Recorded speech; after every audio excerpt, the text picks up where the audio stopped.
सुंदरबनच्या जंगलात सकाळ सकाळीच राणी मुंगीताई लवकर उठल्या आणि घरातली सगळे कामे आटोपून त्या अन्न आणण्यासाठी जंगलात बाहेर पडल्या.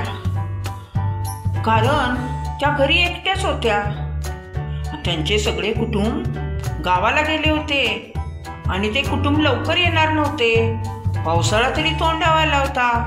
मग पावसाळ्याच्या अगोदर अन्न साठवणं गरजेचं होतं आणि कुटुंबही गावाला गेले असल्यामुळे राणी मुंगीताई एकट्याच घरी होत्या.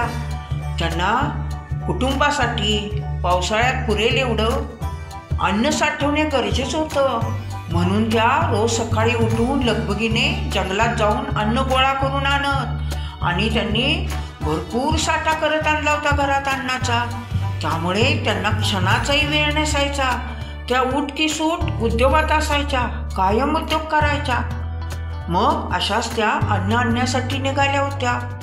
भर चालत राणी मुंगीताई निघाल्या होत्या. तेव्हा त्यांना पाठीमागून एक हाक ऐकू आली. आणि ती हाक कशी होती? अहो, जंगलात कधी गावात भटकणाऱ्या आमच्या गुणगुण माशीताई होत्या. त्यांनी हाक मारली. त्या काय म्हणाल्या, राणी, ए राणी, अगं थांब ना, अगं जरा थांबतेस ना? राणी मुंगीताईनं मागं वळून बघितलं तर गुणगुण माशीताई होत्या. त्यांनी ओळखलं, गुणगुण माशीताई व्यर्थ आपला वेळ काढणार आहेत. मग राणी मुंगीताईंनी पुढे बघितलं, म्हणाल्या, काय ग गुणगुण माशीताई, मला थांबायला वेळ नाही, मला भरपूर कामे आहेत, मला जाऊ दे, मला थांबवू नको. अगं राणी मुंगीताई, एक क्षण थांब, मी तुला काय सांगते. राणी मुंगीताई मागे न वळताच म्हणाल्या, हो, तू मला काय सांगणार आहेस ग? तू दिवसभर रिकाम टेकडी असतेस, पण मला वेळ नाही, मी निघाले बघ. अगं असं करू नको राणी मुंगीताई, एक क्षण थांब ग, मी काय सांगते ते ऐक. ठीक आहे, बोल, मी ऐकते.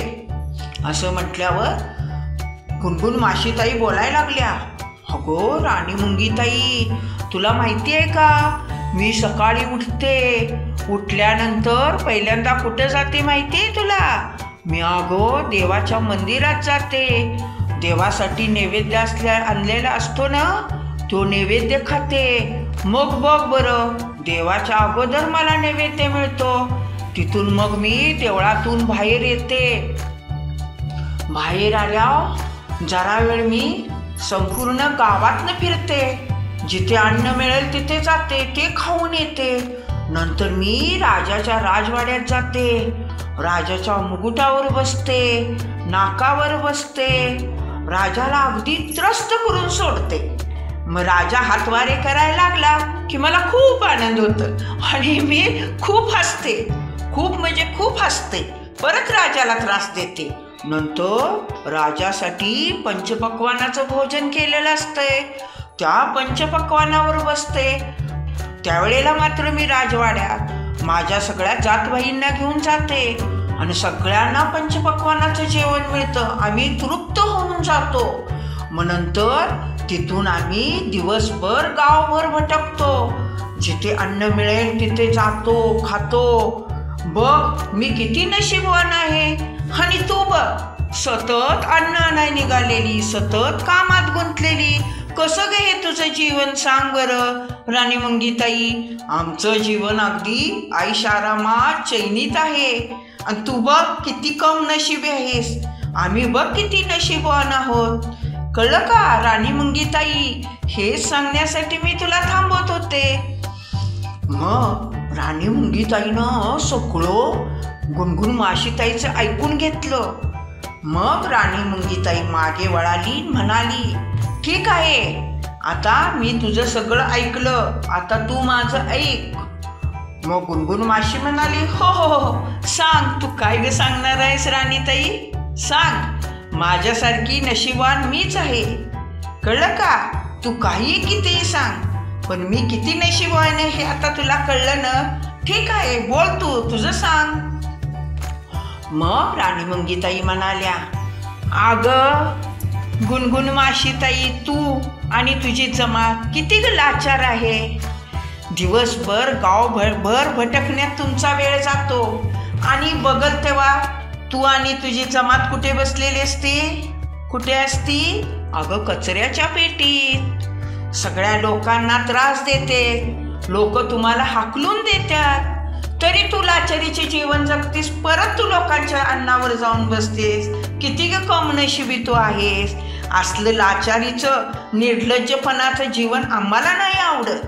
आणि सांगू तुला, हे बघ, आम्ही का नाही पावसाळ्यासाठी हिवाळ्यासाठी सतत कष्ट करून अन्न जमवत असतो आणि तुझी मात्र हिवाळ्यात उपासमार होते.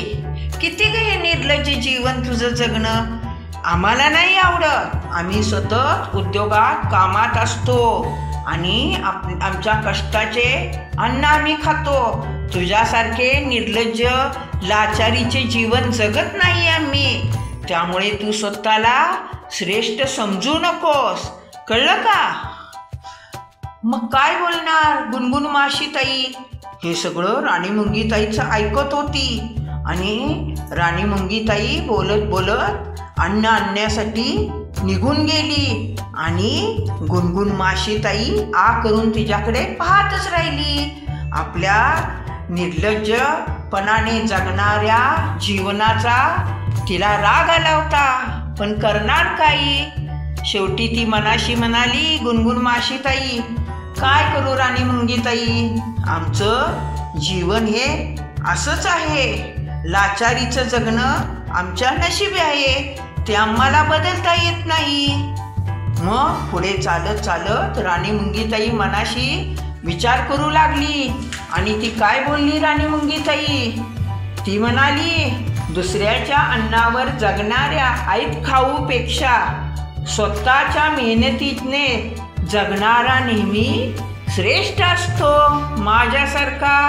अशी म्हणून राणी मुंगीताई नव्या जोमाने अन्न आणण्यासाठी निघून गेली. हा व्हिडिओ आवडला असेल तर आपल्या आजीच्या गोष्टी चॅनलला लाईक करा, शेअर करा आणि सबस्क्राईब करा.